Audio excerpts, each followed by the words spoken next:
আমার বন্ধুগণ, আমার ভাইয়েরা, মহান রব্বুল আলামিন ফেরেশতাদেরকে ডাক দিয়ে বলতেছেন, ও ফেরেশতারা শুনে নাও, শুনে নাও। ওই কলগাছি দারুল উলুম হাফিজিয়া মাদ্রাসার সম্মুখে এতগুলো মানুষ, অন্য অন্য দিন তাদেরকে আমি এই ঠান্ডার মাঠে বসতে দেখি না, আজকে কেন বসার এইরকম ভাবে বসে গিয়েছে? মহান রব্বুল আলামিন সমস্ত কিছু জানা সত্ত্বেও আল্লাহ রব্বুল আলামিন আপনার মর্যাদা, আমার মর্যাদা বুলন্দ করার জন্য, বাড়ানোর জন্য আল্লাহ রব্বুল আলামিন ফেরেশতাদেরকে জিজ্ঞাসা করে। ফেরেশতা বলেন, রব্বুল আলামিন ওই বান্দাগুলো যে ওই জায়গার মধ্যে বসে গিয়েছে, আপনার বান্দাগুলো এই জন্যই বসেছে যে ওইখানে আপনার বরত্বের কথা আলোচনা করা হবে, জান্নাত জাহান্নামের কথা আলোচনা করা হইতেছে, আপনার নবীর কথা আলোচনা করা হইতেছে, আপনার বরত্বের কথা আলোচনা করা হইতেছে। এই জন্য মানুষগুলো ওই জায়গার মধ্যে সমবেত হয়েছে। আল্লাহ রাব্বুল আলামিন বলে, ফেরেশতা, ও ফেরেশতারা শুনে নাও, শুনে নাও। আমার বান্দা আমি আল্লাহ রাব্বুল আলামিনকে দেখেছে নাকি? আমার জান্নাত জাহান্নাম তিনারা দেখেছে নাকি? আমার নবীকে দেখেছে নাকি? ফেরেশতারা বলে, না না না, রব্বুল আলামিন আপনাকে দেখে নাই, আপনার জান্নাত জাহান্নামকে দেখে নাই। আল্লাহ রাব্বুল আলামিন বলে, ফেরেশতা শুনে নাও, আমার বান্দা যদি আমি আল্লাহ রাব্বুল আলামিনকে দেখতো তাহলে আমার প্রতি তাহারা কতটুকু ভয় করত, আমার হুকুমগুলো তারা কিভাবে মানত। ফেরেশতারা বলে, রব্বুল আলামিন আর রব্বে করিম আল্লাহ আপনার একটা হুকুমকে অমান্য করতো না, আপনার একটা হুকুমকে ছাড়তো না। আল্লাহ বলে, ফেরেশতা শুনে নাও, শুনে নাও। ও ফেরেশতা লিপিবদ্ধ করে নাও, সাক্ষী হয়ে যাও রে ফেরেশতা।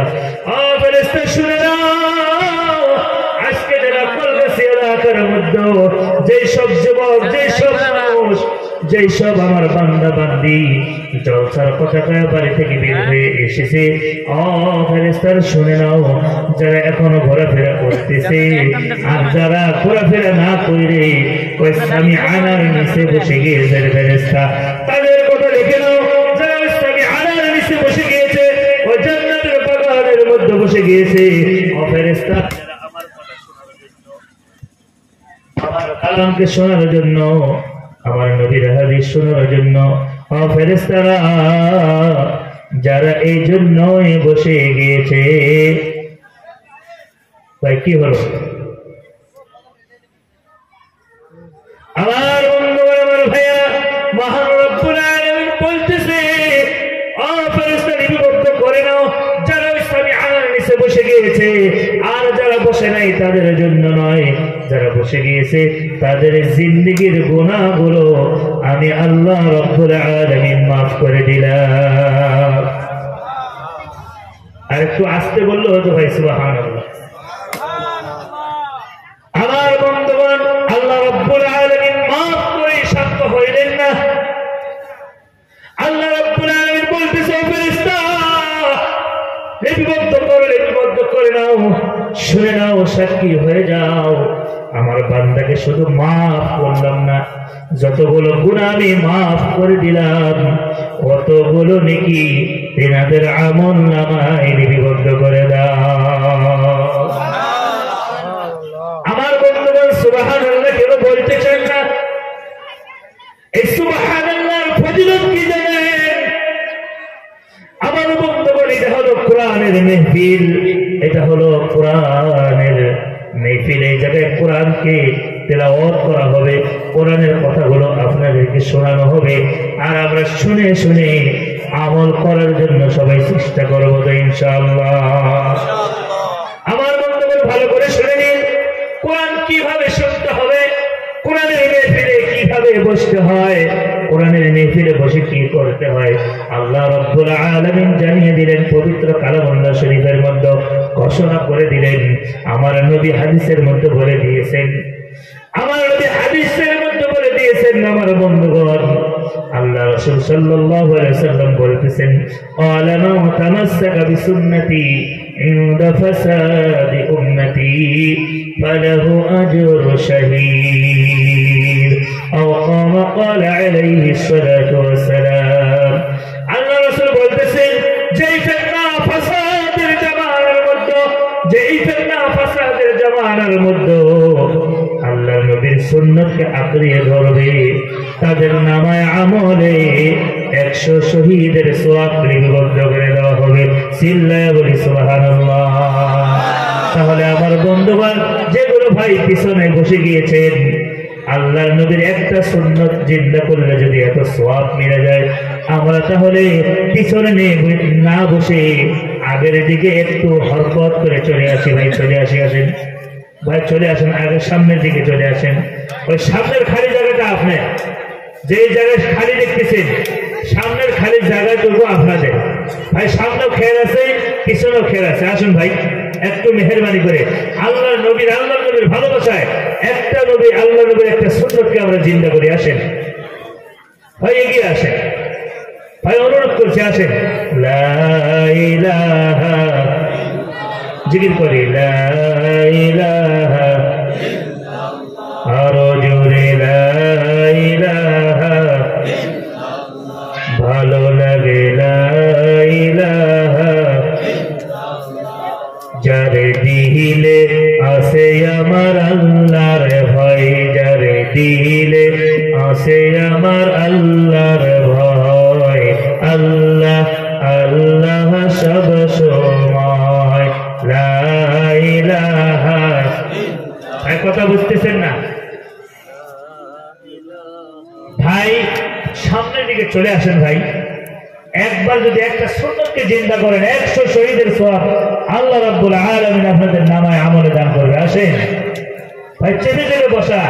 এই যে 3 জায়গায় ফাঁকা জায়গা রাখা যায় না, 3টা জায়গায় ফাঁকা কখনো রাখবেন না।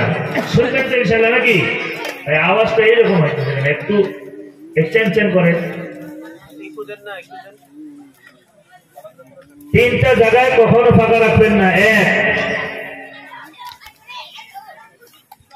যেই জায়গায় কোরআনের কথা আলোচনা করা হয়, হাদিসের কথা আলোচনা করা হয়, সেই জায়গার মধ্যে কখনো ফাঁকা জায়গা রাখবে না।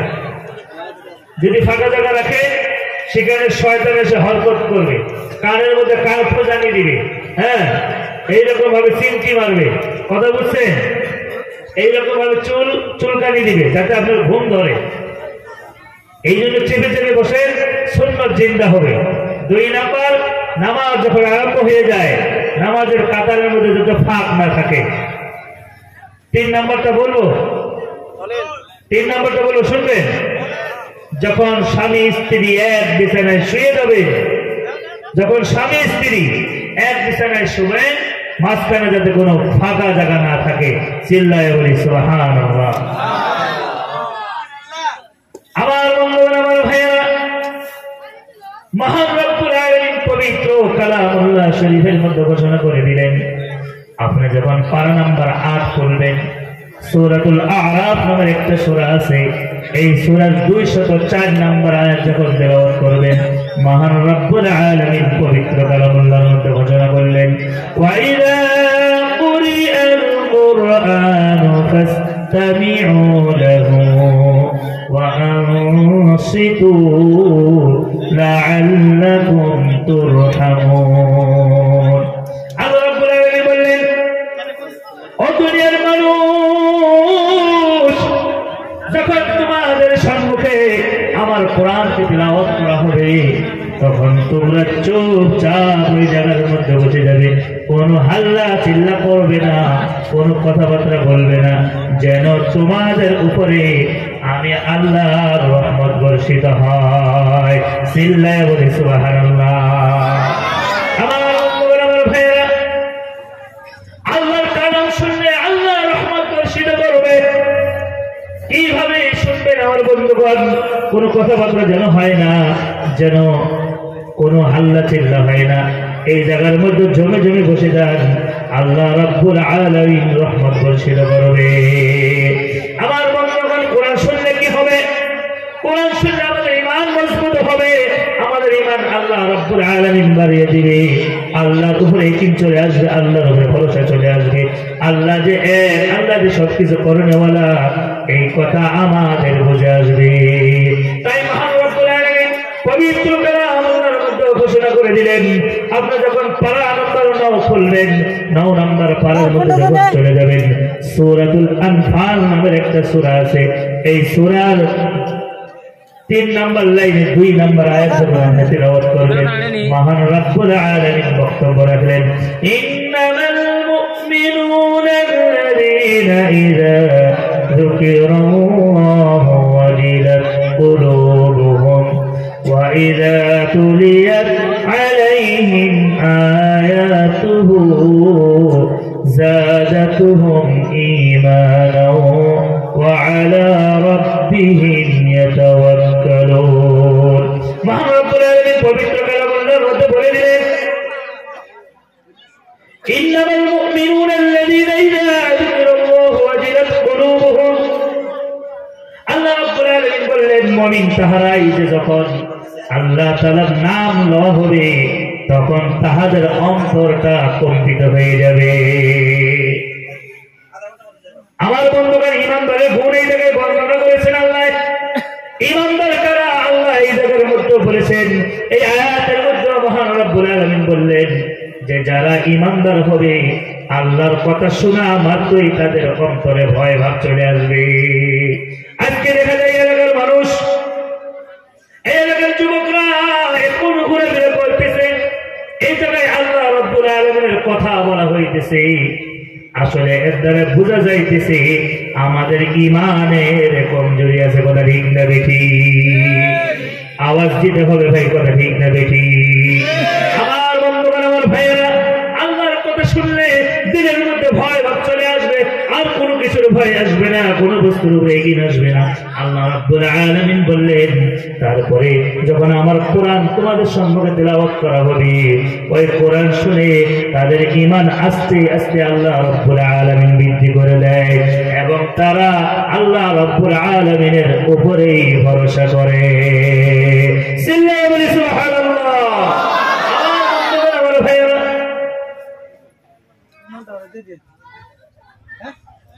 হ্যাঁ, এই জন্য আমি বলতেছি রে ভাই, কোরআন যত শুনবেন, যত কোরআন শুনবেন, কোরআনের আলোচনা আপনারা যত শুনবেন, এই কোরআনের মাদ্রাসাকে যত মহব্বত করবেন, আল্লাহ রাব্বুল আলামিন আপনি আমার ঈমান আস্তে আস্তে বৃদ্ধি করে দিবে। আর যত ঈমান মজবুত হবে, যত পাকাপোক্ত হবে, আল্লাহ রাব্বুল আলামিন দুনিয়ার বুকে তাকে তত ইজ্জতের সম্মান তাকে দান করবে। বলি সুবহানাল্লাহ। এই জন্য ভাই, যারা এখনো রাস্তায় আছেন, এই যে দেখা যায় রাস্তায় শোনা যাইতেছে অনেক মানুষ দাঁড়িয়ে আছে, কারণটা কি? কোরআন কি ভালো পান না? কোরআনের কথা কি ভালো লাগে না? কোরআনের কথা যদি আপনার ভালো না লাগে, পৃথিবীর মুখে আপনার আর কোনো কিছুই ভালো লাগবে না। কথা ঠিক না বেঠি? কারণ কোরআন হলো আমাদের মন গ্রন্থ। কথা ঠিক না বেঠি? আমার বন্ধুগণ, আমার ভাইয়েরা, এই যে সুবহানাল্লাহ আমরা বলি না, সুবহানাল্লাহ বলতে চাই না, আমার বন্ধুগণ ভালো করে শুনে মনে পড়ে গেল আপনাদের অবস্থায়, আমার কথাটা মনে পড়ে গেল আমার বন্ধুগণ। হযরত ইউসুফ আলাইহিস সালাতু ওয়াস সালাম আল্লাহর একজন পয়গম্বর ছিলেন না নাই? কথা বলবেন আমার বন্ধু, ও যুবক বন্ধুরা, ও বাবাজিরা, ও মা বোনেরা, আল্লাহ চিন্তা করবেন না। বাচ্চাদেরকে ঘুমিয়ে দিন, ছোট বাচ্চাদেরকে স্তন লাগিয়ে দিন, যাতে তারা কোনো চেঁচামেচি করে না। ভালো করে শুনে নিন, এই সুবহানাল্লাহ যে আমরা বলতে চাই না, এই সুবহানাল্লাহ কত বড় কাজে থাকবে আমাদের, কত কাজে আসবে। জান্নাতের মধ্যে মানুষ কোনো কিছু আফসোস করবে না রে বন্ধু, কোনো কিছুর আফসোস আসবে না। আজকে যে সুবহানাল্লাহ কম বেশি করতেছেন, এটার জন্যই আফসোস হবে। আমার বন্ধুগণ, হযরত ইউসুফ আলাইহিস সালাতু ওয়াস সালাম আল্লাহর একজন পয়গম্বর ছিলেন। উনি যখন মিশরের খাদ্য মন্ত্রী হয়ে গেলেন, কি মন্ত্রী হয়েছে? খাদ্য মন্ত্রীর ভাত যখন উনি পেয়েছেন, উনি মানুষের দুর্ভিক্ষের দরুন, মানুষ অভাবের মতো দিন কাটাইতেছে, উনি কি করতেছেন? গম বন্টন করতেছেন, গম বিতরণ করতেছেন। 3 কেজি করে গম মানুষকে দিতেছেন, 3.25 কেজি করে গম মানুষকে বন্টন করতেছেন। আমার বন্ধুগণ, উনি যখন গম বন্টন করতেছেন, ওনার ম্যানেজার যখন গম দিতেছেন, এমন সময় একজন ফকির, একজন সোয়ালি এসে বলতেছে, আমি অনেক অনাহারে আছি, আমি অনেক কষ্টের মধ্যে আছি, আমাকে কিছু সাহায্য করো। হযরত ইউসুফ আলাইহিস সালাম কি বললেন? হযরত ইউসুফ আলাইহিস সালাম ওনার ম্যানেজারকে বললেন, ওনাকে কিছু দিয়ে দাও। এইবার ওনাকে 3 কেজি গম দিয়ে দেওয়া হলো। আমার বন্ধুগণ, আমার ভাইয়েরা, তারপর আবার সোয়ালি চাইতেছেন, আমাকে আরো কিছু দাও। আবার দিয়ে দেওয়া হলো। এইরকম ভাবে 3 বার যখন সোয়ালিকে দেওয়ার পর ওই সোয়ালি আবার যখন চেয়েছে, ওই ফকির যখন আবার চেয়েছে, হযরত ইউসুফ আলাইহিস সালাম বললেন, এই কেমন কথা? আমি আপনাকে 1 বার 2 বার 3 বার এইরকম ভাবে দিয়ে দিলাম, আপনাকে যদি এইরকম ভাবে আমি দিয়ে থাকি, তাহলে অনেক মানুষ এই রাজ্যের মধ্যে অনাহারে দিন কাটাইতেছে, তাদেরকেও তো আমার কিছু দিতে হবে। তখন লোকটা বলল যে, ইউসুফ, তুমি কি আমাকে চিনো? তুমি যদি আমাকে চিনলে হয়, তাহলে এইরকম কথা বললে হয়। ইউসুফ আলাইহিস সালাম অবাক হয়ে গেলেন, হ্যাঁ, আপনাকে চিনি না, আপনি কি? আপনি কি? ওই ফকির বলতেছে, জেলেটা যখন তোমাকে প্রেম নিবেদিত করার জন্য ওই কোঠার মধ্যে, ওই কামরার মধ্যে, রুমের মধ্যে বন্দী করেছিল,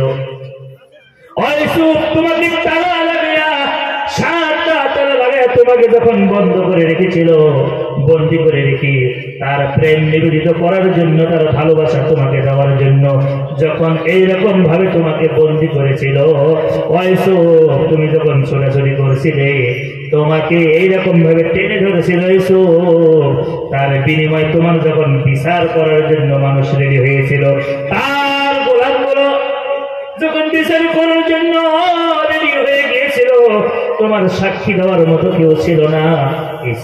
ওই সময় যে ছোট বাচ্চাটা তোমার পবিত্রতার সাক্ষ্য দিয়েছে, ওই ছেলে হইলাম আমি। ইসমাঈল আলাইহিস সালাম অবাক হয়ে গেলেন, হ্যাঁ, আপনি সেই ছেলে? না, ওনাকে 1 কেজি 2 কেজি দেওয়া যাবে না, ওনাকে 3 কেজি দেওয়া যাবে না, ওনাকে গম দাও, ওনাকে গম দাও। দিতে দিতে ওনাকে 100 মণ গম দিয়ে দিয়েছে। আল্লাহু আকবার। আল্লাহ রাব্বুল আলামিন বললেন, ইউসুফ, শুনে নাও,